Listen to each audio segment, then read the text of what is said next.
¿Imaginas despertar un día y descubrir que la persona que más amas, tu propia sangre, podría estar planeando tu traición? Yo estuve allí, en Taxco, en el taller de don Esteban Montero, un maestro platero que creía tenerlo todo resuelto, y descubrí algo que nadie te avisa. A veces el mayor peligro no está afuera, sino dentro de tu propia casa, con aquellos que dicen cuidarte. Y en esta historia, la plata no es solo un metal, es la trampa perfecta. Imagina por un instante el peso de un legado, familiar de décadas, forjado con cada martillazo y cada sacrificio, y ver cómo ese tesoro se convierte en un arma contra ti.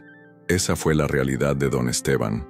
Un simple desmayo, un momento de vulnerabilidad, lo obligó a fingir una debilidad para ver si el amor de su hija era tan incondicional como él creía. Hoy voy a mostrarles el dolor de esa traición, pero también la increíble fuerza que nace cuando todo parece perdido. Cada segundo cuenta.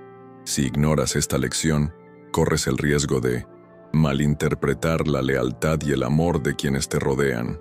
Quédate conmigo hasta el final y descubrirás la única cosa que don Esteban hizo para desenmascarar a su propia familia y salvar el legado de su vida, todo con la ayuda de un desconocido. No vas a creer lo que pasó cuando la plata, su mayor orgullo, se convirtió en el espejo de una mentira. Me llamo Esteban Montero, tengo 82 años y llevo casi 7 décadas moldeando plata con estas manos que hoy, dicen algunos, deberían estar descansando. Vivo en Taxco, un pueblo que brilla no solo por su arquitectura blanca y tejados de barro, sino por la plata que ha sido mi oficio, mi vida y mi herencia.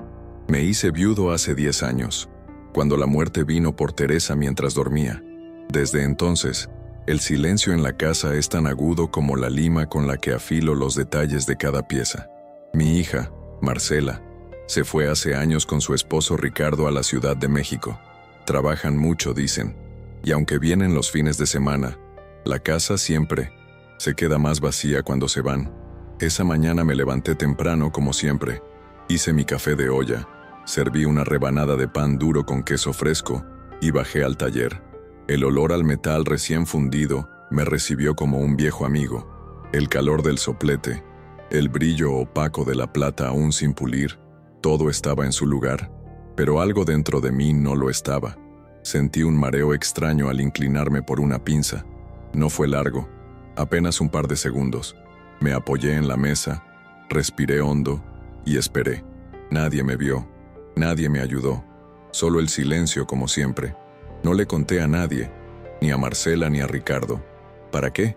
En cuanto se enteraran, usarían eso como excusa para seguir con lo mismo. Papá, deberías cerrar la platería.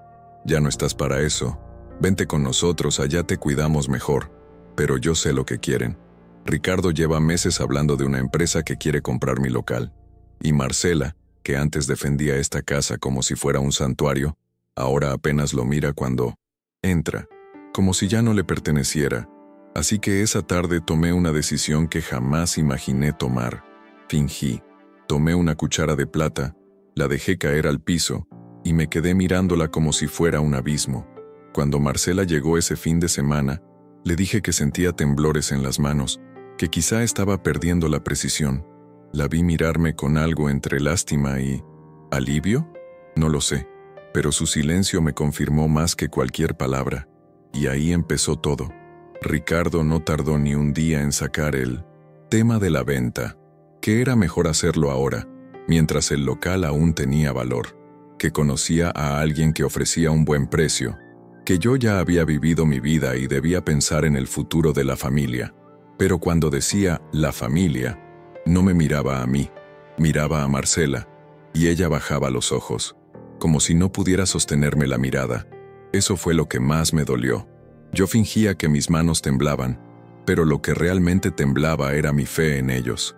Cada vez que dejaba caer una herramienta o fingía no poder enroscar una cadena, sentía que me arrancaban algo más que el orgullo. Era como si estuvieran esperando que me desmoronara por completo para justificar lo que ya habían decidido. No sabían que yo los estaba observando, que cada palabra, cada gesto, cada susurro en la cocina lo anotaba en mi memoria como un artesano graba una filigrana. con paciencia, con dolor y con intención, pero en medio de esa tristeza, apareció alguien que no esperaba, un joven que se asomó al taller una mañana cualquiera. Se llamaba Iván, tendría unos 19 o 20 años, la mirada curiosa y las manos inquietas. Dijo que siempre había querido aprender del maestro Montero, que su abuelo le hablaba de mí cuando era niño. Al principio pensé que solo venía por curiosidad, pero algo en su forma de mirar las piezas, en cómo tocaba las herramientas con respeto, me hizo sentir algo que no sentía hace tiempo: esperanza. Esa semana, mientras fingía mis temblores delante de mi hija, enseñaba en 1900 secreto a Iván los secretos de la plata. Le mostraba cómo calentarla sin quebrarla, cómo pulir sin borrar el alma de la pieza. Él escuchaba, preguntaba, anotaba, como si cada palabra fuera oro, y yo, por primera vez en meses, hablaba con alguien que no quería quitarme nada, solo aprender, solo estar. Iván venía cada día más temprano, se sentaba en el banquillo junto a la ventana y me observaba en silencio, como si el solo acto de ver tuviera valor. Yo fingía torpeza cuando escuchaba a Marcela, caminando por el patio, o a Ricardo hablando por teléfono en el comedor, pero con Iván, mis manos volvían a moverse con precisión. Él no decía nada, pero lo sabía. Un día me miró de frente y me dijo: «Sus manos no tiemblan, maestro, tiemblan de rabia, no de vejez». Me quedé helado. No lo desmentí. Marcela empezó a traer papeles.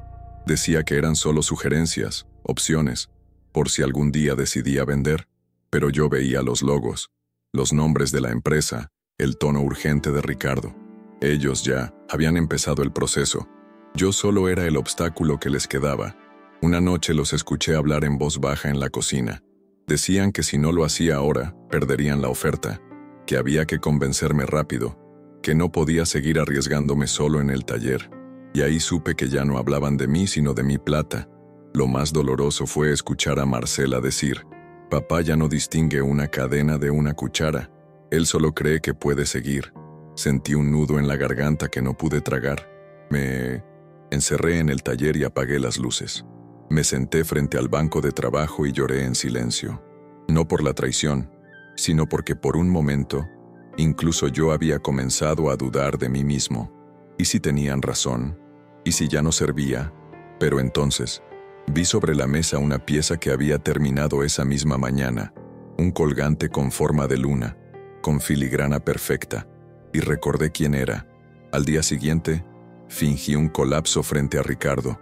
Dejé caer la taza, tropecé con la silla y me agarré el pecho.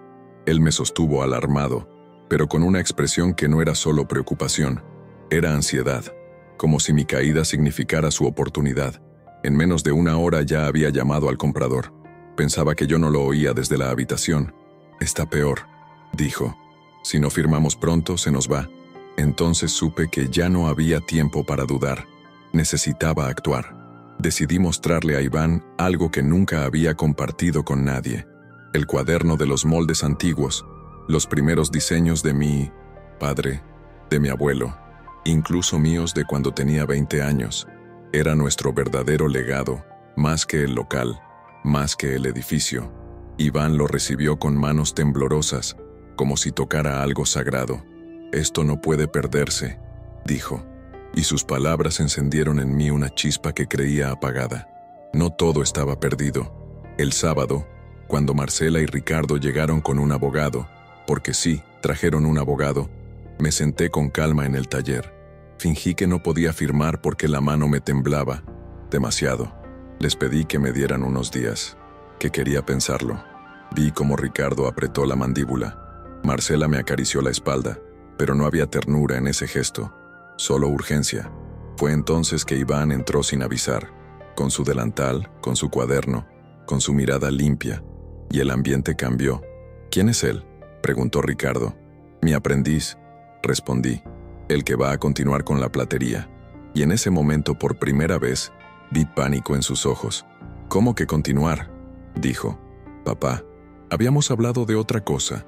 Y yo, con la voz más firme que me salió del alma, dije: «Ustedes hablaron, yo no. Y mientras yo esté vivo, esta platería no se vende, se hereda. Fue la primera vez que los vi sin palabras. Ricardo tragó en seco. Marcela bajó la mirada. Y yo, aún con el temblor fingido en las manos, sentí que el corazón me latía con fuerza. No por el miedo, sino por la certeza de que había recuperado algo que creía perdido. Mi dignidad. Después de aquel día, algo cambió en la casa. Marcela comenzó a visitarme con menos frecuencia y, cuando venía, se limitaba a hablar de trivialidades. Ya no mencionaba el tema de la venta, pero en su rostro había una sombra que no lograba esconder. Ricardo, por su parte, dejó de venir por completo. Según ella, estaba muy ocupado con el trabajo, pero yo sabía que simplemente ya no tenía nada más que sacar de mí, al menos, no por ahora. Iván, en cambio, llenó ese vacío con una presencia silenciosa y constante. Todos los días, después de sus clases en la prepa, llegaba al taller y se ponía a trabajar, primero como observador, luego como aprendiz, y finalmente como alguien que empezaba a entender la plata no solo como metal, sino como memoria. Le enseñé a escuchar el sonido del fuego, a oler el punto exacto del fundido, a reconocer la plata buena de la traicionera, y él absorbía todo como una esponja. Una mañana, mientras ajustábamos una pieza de filigrana para un colgante, Iván me preguntó si no tenía miedo. Le pregunté de ¿qué? De que ellos lo intenten de nuevo, de que lo presionen, de quedarse solo. Me quedé callado un momento, no porque no tuviera respuesta, sino porque nunca antes me lo había planteado de forma tan directa. Claro que tengo miedo, le dije, pero más miedo me da dejar que me quiten lo único que aún me hace sentir vivo. Fue esa misma tarde cuando recibí una carta del abogado que Ricardo había traído semanas antes. Decía que la oferta de la empresa seguía en pie, que estaban dispuestos a subirla, pero que necesitaban una respuesta antes del fin de mes. Ni siquiera firmada por Ricardo, solo por el abogado, como si ya no hiciera falta fingir que era decisión mía. La rompí sin leerla completa. No porque no me importara, sino porque me ofendía. Me ofendía que pensaran que el precio podía comprar mi historia. Esa noche no pude dormir. Caminé por la casa como un fantasma, tocando las paredes, las fotos viejas, el retrato de Teresa en la sala. Le hablé en voz baja, como hacía cuando estaba viva. Le conté lo que estaba pasando. Le pregunté si me habría apoyado, y aunque no hubo respuesta, sentí un calor leve en el pecho, como si una parte de ella todavía viviera en este lugar, como si me dijera que hiciera lo que fuera necesario para protegerlo. Y así lo hice.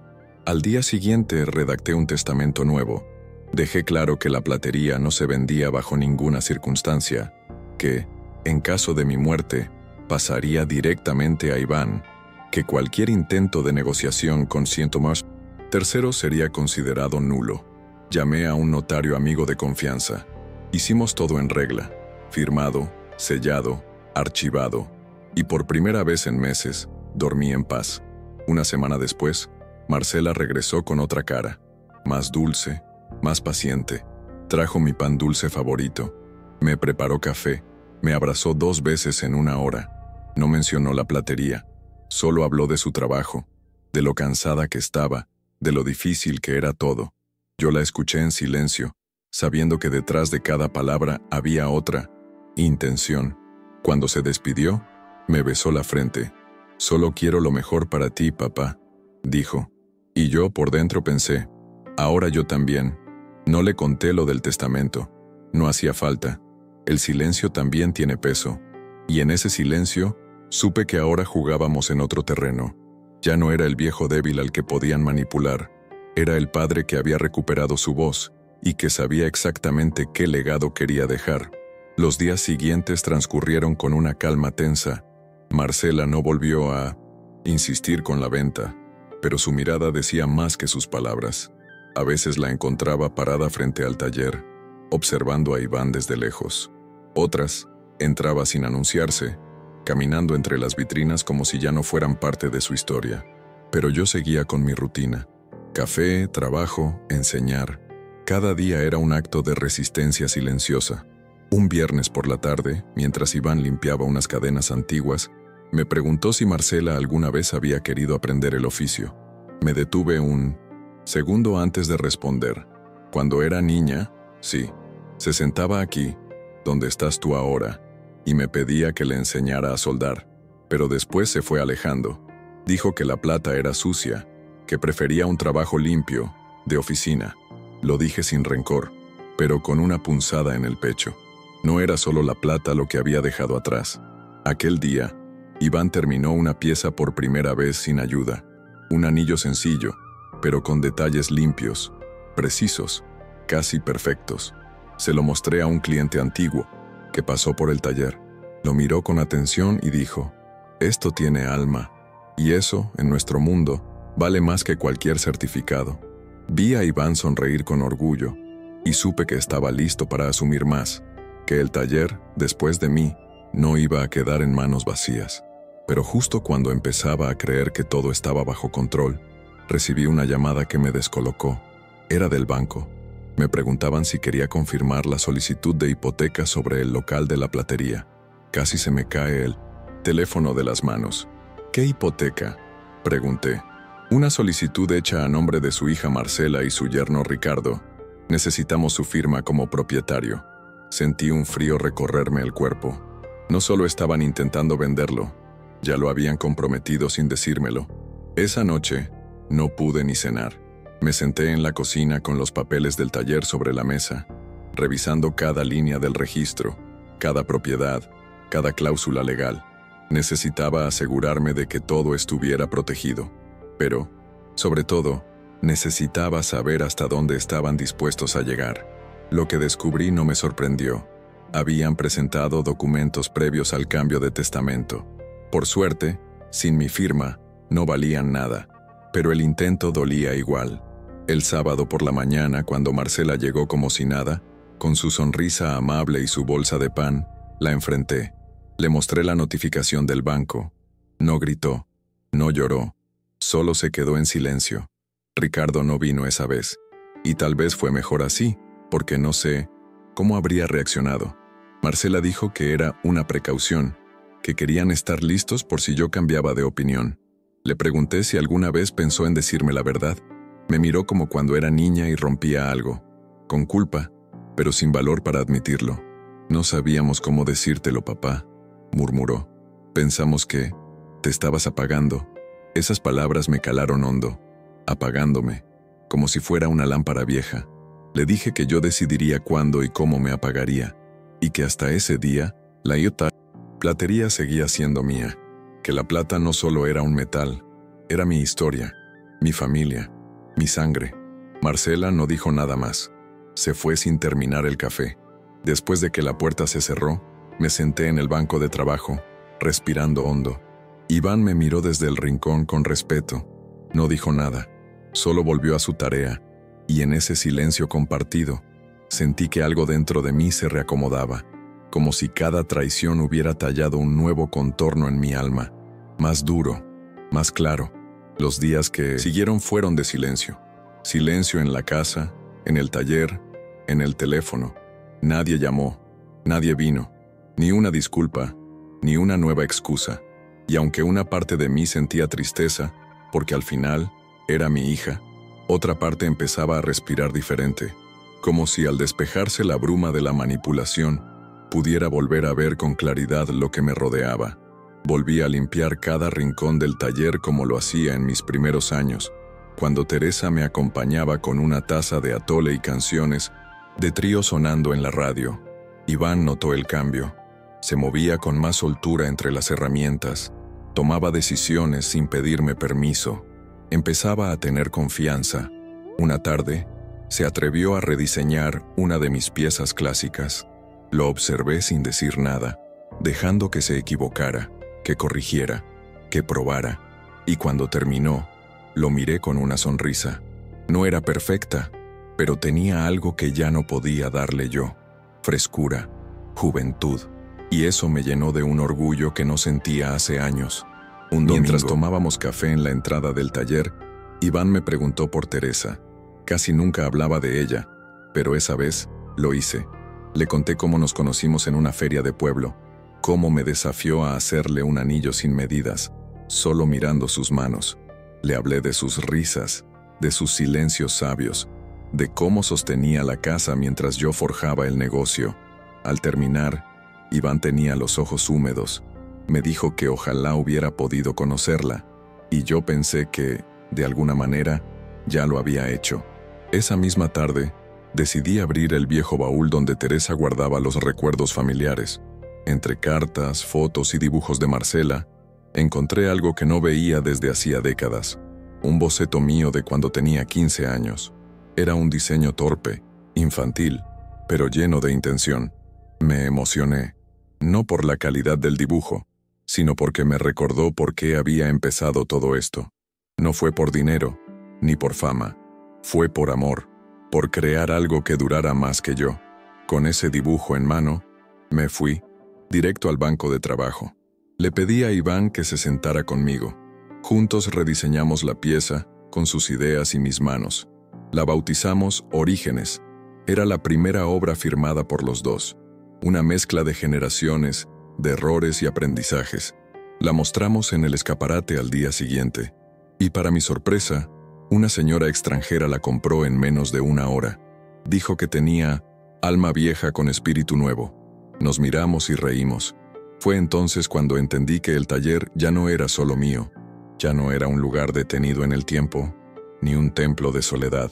Era un puente entre lo que fui y lo que él sería, entre lo que Teresa soñó y lo que ahora tomaba forma con otros ojos. Esa noche me dormí con una calma distinta. No porque todo estuviera resuelto, sino porque, por fin, tenía claro que valía la pena proteger.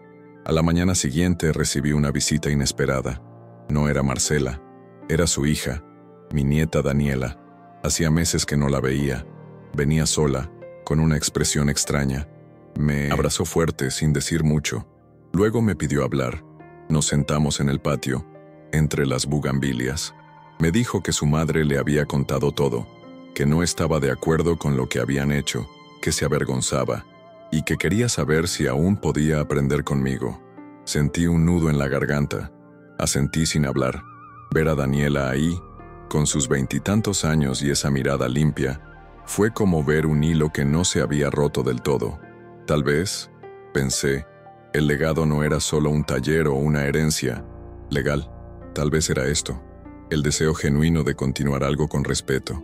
Y por primera vez en mucho tiempo, sentí que mi familia, al menos una parte de ella, podía volver a empezar. Daniela empezó a venir todos los miércoles. Al principio solo observaba, como lo había hecho Iván, pero pronto quiso ensuciarse las manos. Le presté un delantal viejo que había sido de Teresa. Le quedaba grande, pero no le importaba. Tenía una paciencia que me sorprendía. No buscaba hacerlo todo bien, sino entender. Y eso, para mí, era más valioso que cualquier habilidad. Me preguntaba por qué la plata se comportaba de ciertas formas, por qué algunas piezas se rompían y otras no, porque la plata recuerda cómo fue tratada. Le respondí una vez. Me miró con los ojos muy abiertos, como si hubiera entendido algo más allá del metal. Una tarde, mientras Daniela trabajaba en una pequeña cruz, Marcela apareció sin avisar. Se quedó parada en la puerta del taller, viéndonos sin decir palabra. Yo seguí con lo mío. No, la invité a entrar, no por rencor, sino porque quería que fuera ella quien diera el paso. Después de unos minutos, lo hizo. Caminó lento, miró las vitrinas, las herramientas, los rostros concentrados de Iván y Daniela. «Huele igual que cuando era niña», dijo al fin. Esa frase me desarmó un poco. Nos sentamos en el rincón donde antes tomábamos café. Ella no traía bolsa de pan ni sonrisa, solo traía cara de hija. Me dijo que había pensado mucho, que no esperaba que yo la perdonara de inmediato, que tal vez nunca lo haría, pero que necesitaba decirme que había entendido. No fue solo por el dinero, confesó, fue por miedo. Miedo a verte envejecer solo, a que algo te pasara y no estar cerca. Sus palabras no justificaban lo que habían hecho, pero mostraban una grieta, y por esa grieta entró algo de luz. No le respondí de inmediato. Le pedí que me acompañara a la vitrina principal. Le mostré la pieza Orígenes. Le expliqué su historia. Ella la tocó con delicadeza, como quien acaricia una herida. «Es hermosa», dijo. y no lleva mi nombre. Le respondí que no era una exclusión, sino una consecuencia, que uno decide qué parte quiere jugar en una historia familiar, y que a veces recuperar un lugar toma más que palabras. Me escuchó en silencio. No lloró, solo asintió. Desde ese día Marcela volvió, pero distinta. Ya no con propuestas, ni con abogados, ni con planes. Venía a observar, a escuchar, a preguntar. Empezó a hacer café para todos, a limpiar los vidrios, a ordenar papeles viejos. No pedía entrar al taller, pero su presencia ya no incomodaba. Poco a poco, se volvió parte del aire. Iván la saludaba con respeto. Daniela la trataba con cierta distancia, pero sin hostilidad. Y yo, simplemente la dejaba estar. Una tarde, mientras barría el patio, Marcela me contó que había renunciado a su trabajo, que necesitaba empezar de nuevo, que no sabía cómo, pero quería recuperar algo. Le dije que los caminos no siempre se reabren por donde se cierran. A veces hay que bordear la montaña para volver al valle.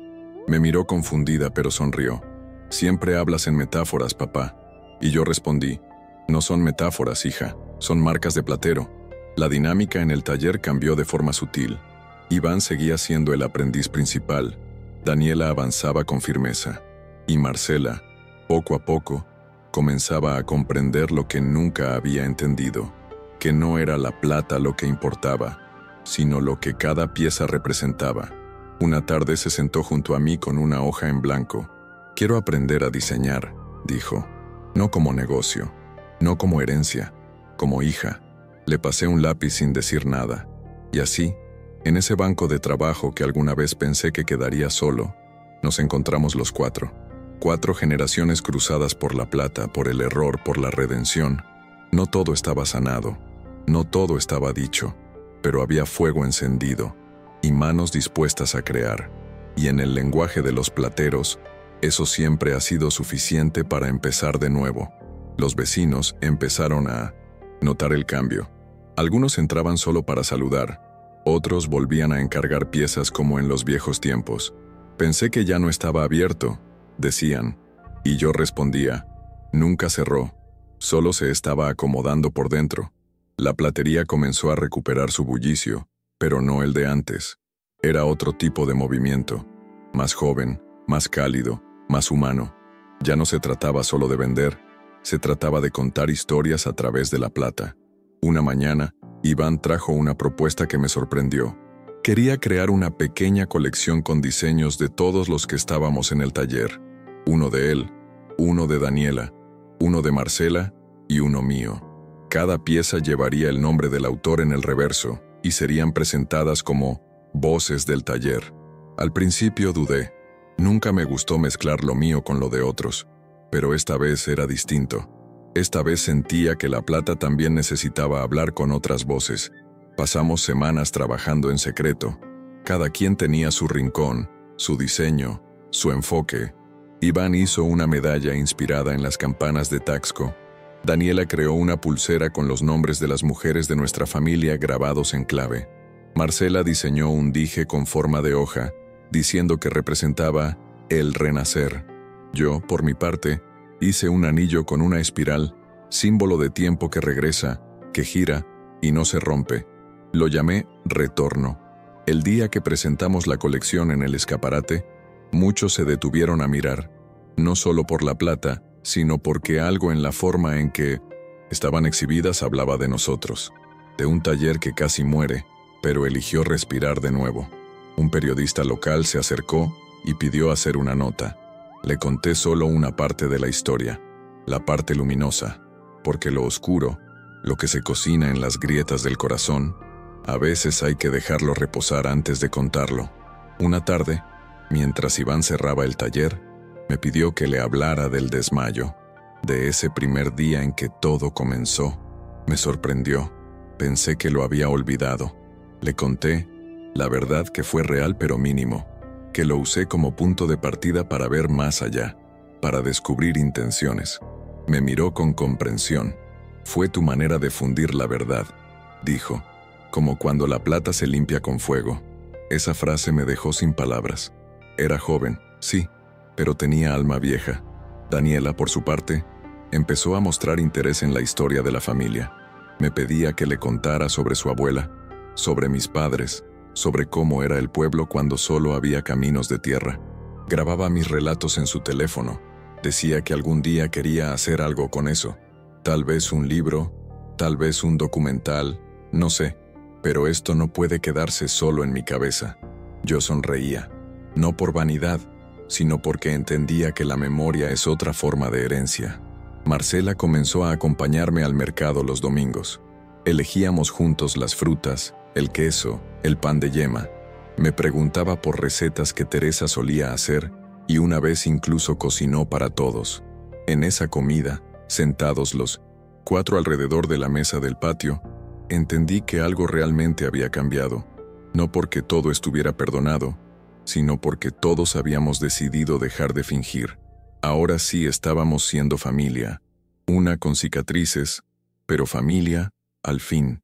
Y así, con días que sabían a reconciliación lenta, mi vida empezó a sentirse menos pesada. Seguía siendo el mismo viejo platero, con las manos marcadas y el corazón lleno de recuerdos. Pero ya no estaba solo en el taller, ni en la casa, ni en la historia. Había tejido nuevos hilos, y como bien aprendí trabajando con filigrana, los hilos más finos, si se entrelazan con cuidado, sostienen lo que parecía quebrarse. Un día, mientras revisaba unas piezas antiguas que guardaba en una caja de madera bajo la mesa principal, encontré una que me hizo detenerme. Era un medallón inacabado, con el contorno apenas trazado y sin pulir. Lo había empezado hace muchos años, en una época en la que Teresa aún vivía, pero nunca supe por qué lo abandoné. Lo saqué con cuidado, como si al tocarlo pudiera deshacer algo que había quedado pendiente. Decidí terminarlo, no por nostalgia, sino como un acto de cierre. Le conté a Iván la historia del medallón. Le hablé de cómo lo había diseñado para Teresa, inspirado en una flor que ella adoraba, pero que por alguna razón que ahora no recordaba del todo, nunca terminé. Iván me propuso algo hermoso, que lo termináramos entre los dos, como homenaje. Acepté. Pasamos varias tardes dándole forma, corrigiendo los detalles, puliendo con esmero. Cuando estuvo listo, lo sostuve en la mano por largos minutos. Parecía que la pieza me devolvía la mirada. Decidimos no vender ese medallón. Lo colocamos en una vitrina especial, con una pequeña nota escrita a mano. A Teresa, por todo lo que no dijimos, y por lo que todavía queda por decir. La gente que entraba al taller lo veía y preguntaba, y yo solo sonreía. Algunos entendían, otros no, pero todos lo respetaban. Era, en cierto modo, la joya más valiosa del taller, no por el material, sino por lo que contenía. Una vida, un amor, una promesa cumplida tarde. En uno de esos días templados de otoño, Daniela me trajo una sorpresa. Había recopilado las grabaciones que me había hecho y las editó en pequeños episodios. Lo subió a una plataforma en internet con el título Crónicas de un platero. Me mostró el primer capítulo. Eran mis palabras, mis pausas, mi voz, acompañadas de imágenes del taller, de mis manos trabajando, del fuego fundiendo la plata. Me quedé sin palabras. No sabía si reír o llorar. Al final, hice ambas cosas. La gente empezó a llegar no solo a comprar, sino a conocerme. Jóvenes, turistas, estudiantes de arte, querían ver al maestro de las crónicas. Me pedían que les contara sobre piezas antiguas, que les enseñara algún truco, que les hablara de Teresa. Nunca busqué fama, pero entendí que, a veces, compartir la vida también es una forma de sanar. Y así, de manera inesperada, me convertí en un narrador de mi propia historia. Marcela me ayudaba con la administración, Daniela con los contenidos, Iván con la producción. Lo que antes era un taller familiar ahora se había convertido en una pequeña escuela viviente. Cada quien tenía su función, su espacio, su voz.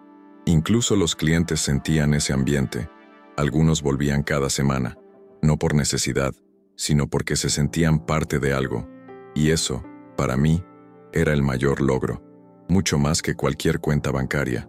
Una tarde, después de cerrar, me quedé solo un rato frente al banco de trabajo. Observé las herramientas alineadas, las vitrinas limpias, el polvo de plata flotando en el aire. Recordé los días de soledad, de miedo, de duda. Pensé en ese desmayo que, sin saberlo, había sido el inicio de todo, y entendí que, aunque había fingido debilidad, lo que en realidad había hecho era darle una última oportunidad a la verdad. Y la verdad, por difícil que sea, siempre encuentra la manera de brillar. Miré mis manos. Ya no eran tan firmes como antes. Tenían temblores de vez en cuando, sí, pero también tenían memoria. Cada cicatriz, cada callo, cada línea hablaba de un tiempo vivido con intensidad, y en ese momento supe que no necesitaba más pruebas de fuerza. Había sobrevivido al olvido, a la traición, a la tristeza, y ahora, al fin, podía descansar en paz, sabiendo que mi legado estaba vivo. Una mañana, mientras preparaba el café, Iván me pidió hablar a solas. Su rostro tenía una seriedad que pocas veces mostraba. Me senté frente a él en Minonicenteos, el patio, bajo la sombra del limonero. «Maestro», me dijo, «he recibido una oferta para ir a estudiar orfebrería en Oaxaca. Es una beca, todo pagado, pero antes de aceptar, necesitaba saber si usted me necesita aquí». Me quedé mirándolo largo rato, sin saber si sentir orgullo o una punzada de pérdida. Le tomé la mano y le dije que debía ir, que los oficios también necesitan respirar otros aires para fortalecerse. Le recordé que la plata, cuando se funde una y otra vez, se vuelve más pura, que yo no lo necesitaba como aprendiz, sino como futuro maestro. Lo vi emocionarse, contener las lágrimas. Me prometió que volvería, y yo, por dentro, sabía que, aunque no lo hiciera, ya había dejado en él lo mejor de mí, y eso nadie podía quitarlo. El día de su despedida, Daniela organizó una pequeña comida en el taller. Hicimos mole, pusimos música, colocamos velas entre las vitrinas. Vinieron vecinos, clientes, antiguos aprendices, incluso uno que había trabajado conmigo en los años 80. Iván se despidió de todos con palabras humildes y un abrazo fuerte. Cuando me abrazó a mí, me susurró: «Gracias por no rendirse cuando más fácil era rendirse». Me quedé en silencio. Algunas cosas solo se entienden con los años.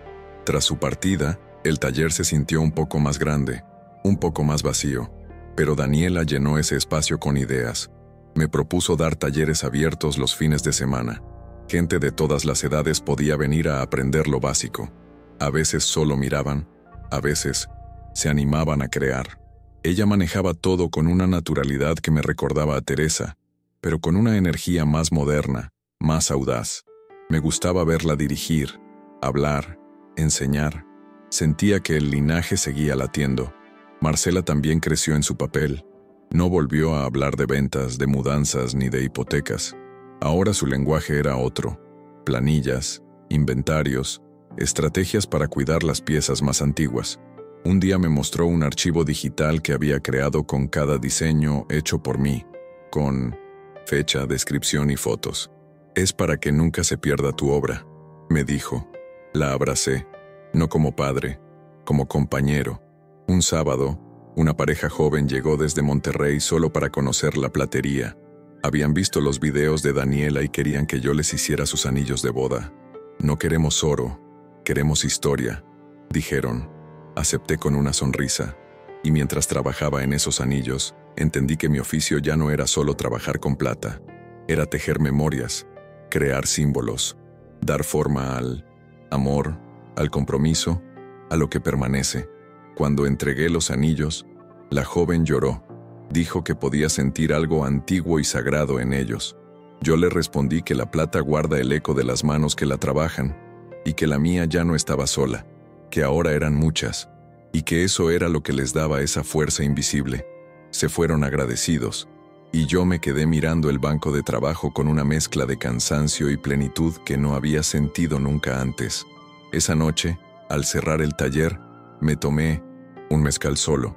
Me senté en la banquita frente a la puerta, donde tantas veces había esperado visitas que no llegaban, pero esta vez no esperaba nada. Esta vez sabía que todo lo que tenía que pasar ya estaba pasando. El aire olía a metal y a jazmín, y en ese equilibrio tan raro, entre el trabajo y el descanso, entre lo que fui y lo que soy, me descubrí en paz. Pasaron unas semanas y la rutina volvió a acomodarse, como el polvo sobre las vitrinas cuando nadie entra al taller por días. Pero esta vez el silencio no era soledad, era pausa. Daniela organizaba los talleres con firmeza, Marcela mantenía todo en orden, y yo, desde mi rincón, seguía creando a mi ritmo, sin apuro, sin demostrarle nada a nadie. Un día incluso, me permití no trabajar. Me senté con un libro viejo, escuchando las risas que venían del fondo, donde unos niños martillaban plata sin miedo a equivocarse. Una de esas tardes, Marcela me trajo una carta. Era de Iván. Me escribía desde Oaxaca.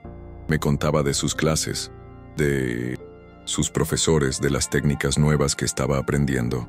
Pero lo que más me conmovió fue su última línea. Cada vez que entro al taller aquí, cierro los ojos y me imagino el sonido de tus manos trabajando. Me da fuerza, me da norte. Guardé esa carta entre los moldes antiguos, como una joya más.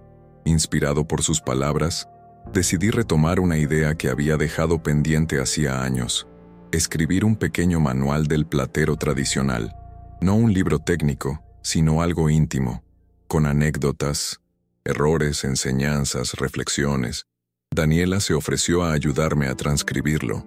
Yo dictaba desde el patio, ella escribía en la laptop, y a veces se reía de alguna historia que ni yo recordaba haber vivido. Este libro no es solo de plata, abuelo, me dijo. Es de vida. Poco a poco el proyecto tomó forma. Le pusimos por título Entre fuego y silencio, y cada capítulo llevaba el nombre de una herramienta: el martillo, la lima, el soplete, cada una con su lección. Cuando lo terminamos no quise publicarlo de inmediato. Solo hicimos algunas copias para los alumnos, para los vecinos, para quien quisiera aprender más allá de la técnica. Se agotaron en una semana. Y yo, que nunca quise escribir, descubrí que a veces las palabras también son una forma de fundir lo vivido. Un día cualquiera, mientras caminaba por el mercado, una señora me detuvo, me miró fijo y dijo: «Usted es el del libro, el de la platería. Quiero agradecerle. Mi hijo nunca se había interesado por nada hasta que leyó su historia». Se me hizo un nudo en la garganta. No supe qué responder, solo asentí. Y cuando llegué de nuevo al taller, me encerré unos minutos y lloré, porque uno nunca sabe a quién alcanza lo que uno hace, ni hasta dónde. Ese día, Daniela me abrazó sin preguntar. Me dio una taza de café y dijo: «Esto es solo el comienzo». Y tenía razón. Cada vez llegaban más jóvenes queriendo aprender, algunos con ganas de hacer negocio, otros simplemente por curiosidad, pero todos traían algo que yo reconocía: la necesidad de pertenecer a algo más grande, de dejar huella, y yo con mis manos viejas les mostraba que esa huella no siempre se ve, pero siempre se siente. Marcela, por su parte, empezó a dar charlas en escuelas cercanas. Contaba la historia del taller, del legado, del error y de la reparación. La escuché una vez sin que supiera, y al oírla decir: «Mi padre me enseñó a pedir perdón con actos, no con palabras», sentí que todo el esfuerzo había valido la pena, que incluso los errores más duros pueden florecer si se riegan con humildad. Así, el taller Montero se convirtió en algo más que un negocio. Era un punto de encuentro, una casa abierta, un espacio donde el tiempo no pesaba, sino que enseñaba. Y yo, Esteban Montero, el viudo testarudo que fingió debilidad para descubrir verdades, me convertí en el guardián de algo que nunca imaginé construir: una comunidad. Un domingo por la mañana, mientras limpiaba las herramientas, noté que la luz entraba distinta por la ventana. No era el sol, era una sensación, como si el aire estuviera más liviano. Me detuve un instante a mirar el taller. Cada banco de trabajo tenía una historia. Cada marca en la madera, cada quemadura en la mesa, era una cicatriz con nombre propio. Me invadió una gratitud profunda, no por lo que tenía, sino por lo que había sobrevivido. Ese mismo día, recibimos una visita inesperada. Don Luis, un antiguo cliente que no veía desde que Teresa estaba viva, venía con bastón, encorvado, pero con la misma elegancia de siempre. Nos abrazamos como si hubieran pasado 2 semanas, no 20 años. Me dijo que había escuchado que el viejo Montero seguía forjando, y quiso verlo con sus propios ojos. Caminó entre las vitrinas, tocó una pieza de Daniela y dijo: «La sangre no miente». Fue uno de los elogios más hermosos que alguien le pudo dar. Después de su visita, pensé mucho en el tiempo, en cómo pasa, en cómo nos cambia, pero también en cómo algunas cosas se resisten a morir. Yo había estado a punto de entregar todo, de firmar papeles, de convertirme en alguien que simplemente se deja llevar. Y sin embargo, aquí estaba, no solo vivo, sino despierto. Marcela, Daniela, Iván, todos me habían devuelto una parte de mí que pensé perdida, y eso no tenía precio. Un día, Daniela me propuso grabar una entrevista larga, solo yo, frente a una cámara, hablando de la vida, del taller, de Teresa, de todo. Me resistí. Le dije que no tenía nada especial que decir. Ella insistió. Me convenció. En medio del taller, con las vitrinas de fondo. Y grabamos durante casi 3 horas. A veces reía, a veces me quedaba en silencio. Hubo un momento en que hablé de la traición, del temblor fingido, del miedo real, y por primera vez me sentí completamente desnudo. La subió con el título «Confesiones de un platero que no se dejó quebrar». Se viralizó. Miles de personas comentaron. Algunos contaban sus propias historias familiares. Otros agradecían la honestidad. Recibí cartas de diferentes partes del país. Una señora de Chiapas me escribió: «Gracias por enseñarme que aún puedo levantarme». Y ahí entendí que mi historia ya no era solo mía. Era un espejo donde otros podían verse. Marcela lloró al verla. No me lo dijo, pero la vi salir al patio con los ojos rojos. Después, me abrazó sin decir palabra. Nunca le exigí disculpas. Solo pedí presencia. Y ahora la tenía. Daniela, por su parte, me miró con esa mezcla de admiración y ternura que solo los nietos pueden tener. «Este video va a quedar para siempre, abuelo», me dijo. Y yo le respondí: «Entonces que cuente la verdad, toda». Empezaron a llegar solicitudes para que visitara otras ciudades, para que diera charlas o talleres. A todas respondí lo mismo: «Gracias, pero mi lugar está aquí». No porque no quisiera compartir, sino porque entendí que mi mayor enseñanza no está en lo que digo, sino en cómo vivo, en cómo decidí quedarme, reconstruir, no irme cuando era más fácil desaparecer. Y eso, en silencio, se contagia. Un día, caminando con Marcela por el mercado, vi a una señora con un dije que reconocí de inmediato. Era uno que había hecho hace más de 30 años. Me acerqué, le pregunté si sabía quién lo había creado. Me respondió que no, que lo heredó de su madre, pero que era su joya favorita. Me emocioné, no dije nada, solo sonreí. A veces, el legado viaja más lejos de lo que uno imagina. A los pocos días, Marcela me propuso algo que me tomó por sorpresa. «Papá, quiero hacer una exposición, no solo de las piezas, sino de ti, de tu historia, de lo que ha sido este taller, con fotos, herramientas antiguas, bocetos, videos, todo». Me quedé en silencio unos segundos, no porque dudara de su intención, sino porque nunca imaginé que ella sería quien daría ese paso. Asentí, y por dentro, sentí que algo viejo y duro se rompía suavemente. Nos pusimos a trabajar todos juntos. Daniela escaneó fotos, limpió documentos. Marcela buscó entrevistas antiguas, hasta un cuaderno que Teresa había llenado con recortes de periódicos donde mencionaban el taller. Yo me dediqué a escribir pequeñas notas para acompañar cada pieza. Algo íntimo, algo que contara no solo qué era, sino por qué fue hecha. Cada nota llevaba una fecha y una emoción. La exposición se montó en un centro cultural de Taxco. Le pusieron de nombre Hilos de Plata, la vida del maestro Montero. El día de la inauguración, el lugar estaba lleno. Amigos, vecinos, desconocidos, jóvenes, turistas, maestros plateros de otros estados. Había gente que venía solo por curiosidad y se quedaba llorando frente a una foto mía con Teresa en los años 70. Vi a Marcela caminar entre los visitantes con los ojos brillantes, como si también estuviera redescubriéndome. Cuando llegó mi turno de hablar, me quedé en silencio unos segundos. El micrófono me pareció innecesario. «No tengo grandes frases», dije. «Solo tengo manos que han trabajado y una historia que no siempre fue bonita, pero sí verdadera. Al terminar, hubo un aplauso largo, no ruidoso, pero sentido, como si no aplaudieran solo al hombre, sino a lo que ese hombre había decidido no rendir. En esa exposición, Daniela colocó un espejo detrás de cada vitrina. Decía que quería que quien mirara la pieza se viera también a sí mismo. Me pareció un gesto hermoso, porque eso es lo que siempre quise lograr con la plata, que quien la use se reconozca, que no sea solo adorno, sino testigo, y al ver los rostros de quienes pasaban, supe que ella había acertado más que yo en toda una vida. Esa noche, al cerrar la exposición, Marcela me abrazó por primera vez sin culpa.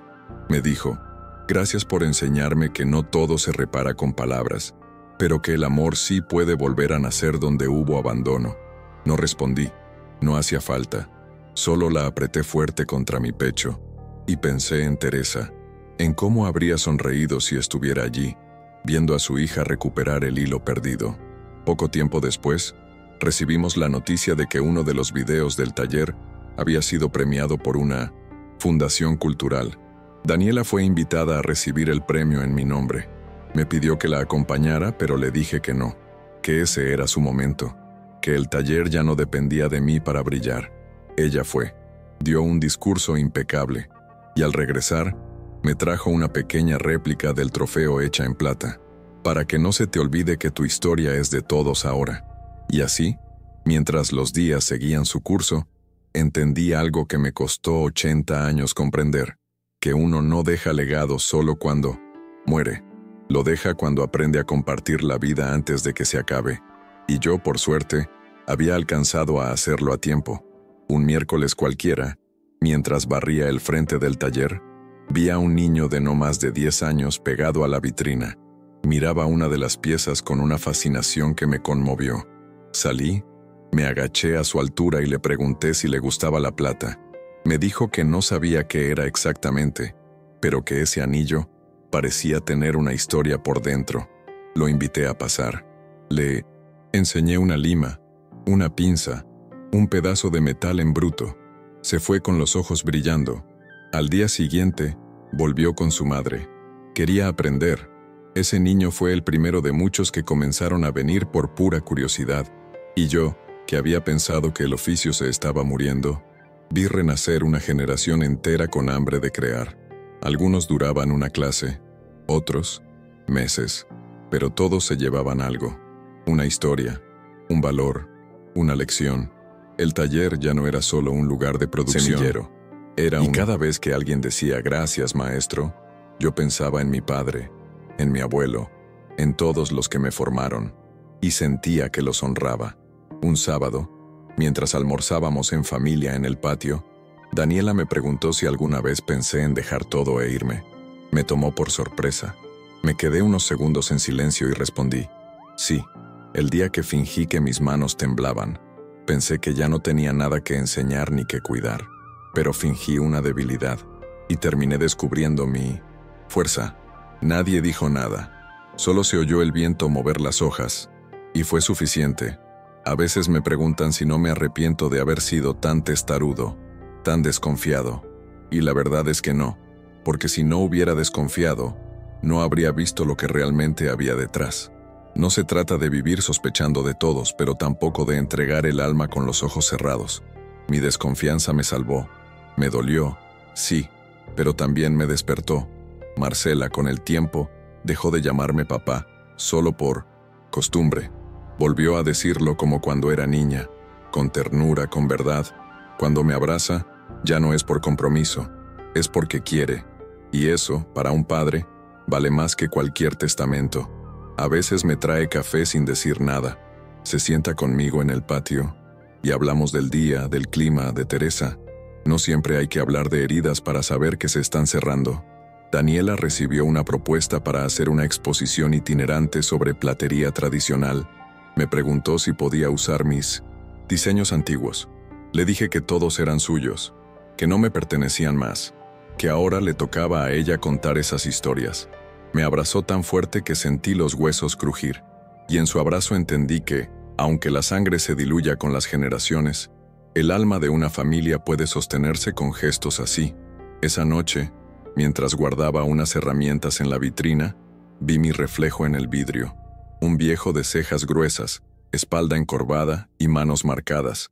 Pero también vi al niño que fui, con las mismas manos, el mismo brillo en los ojos. Me sonreí, no porque me sintiera joven, sino porque por fin podía reconocerme en todas mis edades. Y eso, para mí, fue como terminar una joya que llevé décadas moldeando. El taller, ahora, huele a pan por las mañanas y a fuego por las tardes. Suena a risas, a martillazos, a historias cruzadas. No sé cuánto tiempo más estaré aquí. No tengo prisa. Solo sé que cada día que abro la puerta, algo nuevo comienza. Y mientras eso pase, seguiré. Porque como la vida, no necesita ser perfecta. Solo necesita ser trabajada con alma. Una tarde de lluvia suave, mientras el taller olía a tierra mojada y café recalentado, me senté a revisar unas cartas antiguas. Eran de Teresa, de cuando éramos novios. Había una en particular que me estremeció. Decía: no importa lo que el tiempo haga con nosotros, Esteban. Mientras tus manos sigan creando, yo sabré que sigues aquí. Cerré los ojos por un momento y sentí que estaba conmigo. No como un recuerdo, sino como una raíz, profunda, viva. Decidí enmarcar esa carta y colgarla en la entrada del taller. Daniela lloró al verla. Marcela la tocó con cuidado. Nunca la vi escribir así, dijo. Le respondí que todos tenemos una voz secreta que solo usamos con quien realmente amamos. Desde ese día, cada persona que entra al taller la lee. Algunos no entienden el contexto, pero se detienen igual, como si el papel hablara por sí solo. Ese invierno fue el más cálido que recordaba, no por el clima, sino por la gente. Vinieron alumnos de otros estados, familias enteras a conocer el lugar, turistas que decían que habían escuchado hablar de nosotros como el taller donde la plata tiene alma. Yo ya no trabajaba todos los días, pero siempre estaba presente, como un árbol que ya no florece, pero sigue dando sombra. Una noche, mientras cerraba el portón, Marcela me preguntó si me arrepentía de no haber vendido cuando ellos lo propusieron. Me detuve. La miré con calma. ¿Y tú?, le pregunté. Sonrió, bajó la cabeza y dijo: sí, me arrepiento de haber querido apagar tu luz sin preguntarte si aún querías brillar. Nos quedamos en silencio. A veces, esas frases valen por años enteros de explicaciones. Daniela empezó a grabar una serie de entrevistas con antiguos alumnos. Les preguntaba qué había cambiado en ellos desde que entraron al taller. Las respuestas eran conmovedoras. Me reconecté con mi abuelo, dejé las drogas, descubrí que no era torpe, solo impaciente. Yo no hablaba en esos videos, solo aparecía de fondo, trabajando, sonriendo, guiando manos. Y sinceramente así me gustaba. Un domingo por la tarde, mientras sonaban boleros en el tocadiscos, Iván volvió. Entró sin avisar, como quien nunca se fue. Me abrazó con fuerza. Estaba distinto, más alto, más seguro, pero con la misma mirada limpia. Nos sentamos en el banco, en silencio. Después de un rato dijo: nunca dejé de escucharte, maestro. Todo lo que aprendí allá nació aquí. Y yo, con el corazón en la garganta, solo pude decir: bienvenido a casa. Marcela preparó un almuerzo especial ese día. Comimos los cuatro, ella, Iván, Daniela y yo. Reímos, recordamos, hicimos planes. Fue uno de esos días que uno quiere guardar en una cajita. Y cuando el sol se escondía, Iván me preguntó si podía quedarse unos meses. Quería enseñar a los nuevos. Le dije que el taller siempre sería suyo, que no tenía que pedir permiso, porque cuando uno cuida un fuego, no necesita llaves para volver a encenderlo. Esa noche, me acosté con Mintos en una calma profunda. No porque todo fuera perfecto, sino porque todo era real. Y en la vida a veces eso basta. No necesitamos más que saber que lo que sembramos, finalmente, dio fruto. Aunque haya sido tarde, aunque haya dolido, aunque haya sido necesario fingir una debilidad para encontrar la fuerza de una vida entera. Un día después, desperté antes del amanecer. Salí al patio envuelto en una manta, con una taza de café caliente entre las manos. El cielo aún estaba oscuro, pero ya sé Adivinaban los primeros hilos de luz. Escuché los primeros sonidos del pueblo, una moto lejana, los pájaros, el rechinar de una puerta vieja. Respiré hondo, me sentí vivo, me sentí presente, y por primera vez en años no sentí prisa por nada. Entré al taller sin encender las luces. Toqué cada mesa, cada herramienta, como se tocan los objetos que saben demasiado. Me senté en mi banco y me quedé ahí, en silencio, no para trabajar, solo para estar. Miré mis manos, las líneas eran más profundas, temblores, más frecuentes, pero en ellas vivía mi historia. Cada pieza, cada error, cada acierto, todo seguía ahí. No necesitaba más pruebas de que valió la pena. Más tarde, Daniela me trajo una caja con un moño rojo. Era un regalo de todos. La abrí y encontré un delantal nuevo, bordado con hilo plateado. Decía, Esteban Montero, maestro de maestros. Me emocioné tanto que no pude hablar. Lo sostuve con cuidado, como si fuera oro, porque lo era, no por el material, sino por lo que representaba. Me lo puse. Me miraron todos y aplaudieron, sin decir nada, porque a veces el amor no necesita palabras. Esa tarde escribí una carta. La dejé guardada en el cuaderno de moldes antiguos.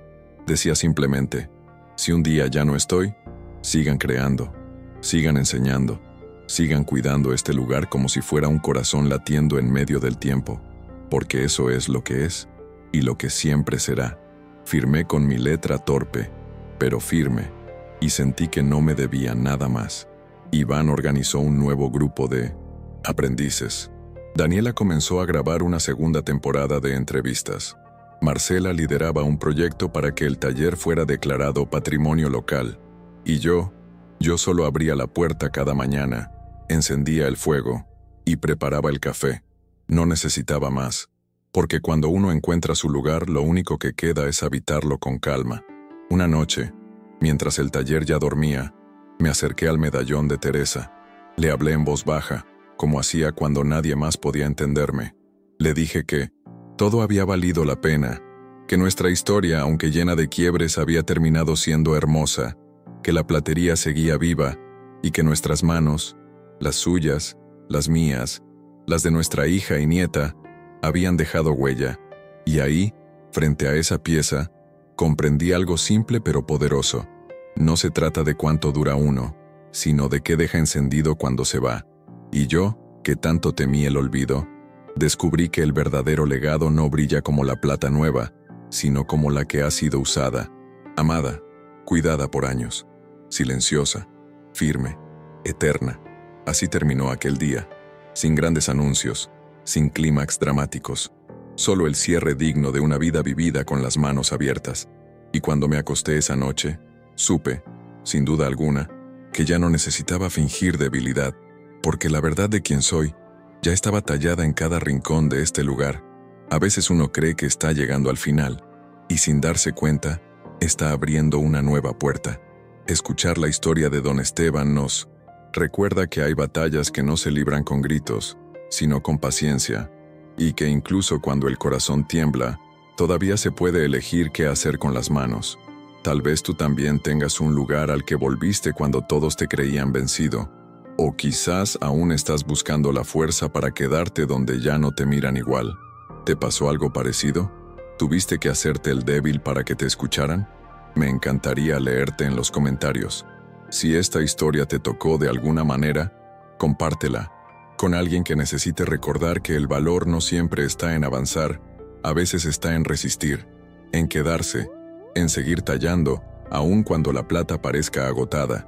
Y si querés seguir escuchando relatos reales como este, de personas que decidieron no rendirse, te invito a quedarte por aquí. Siempre hay una historia más que merece ser contada.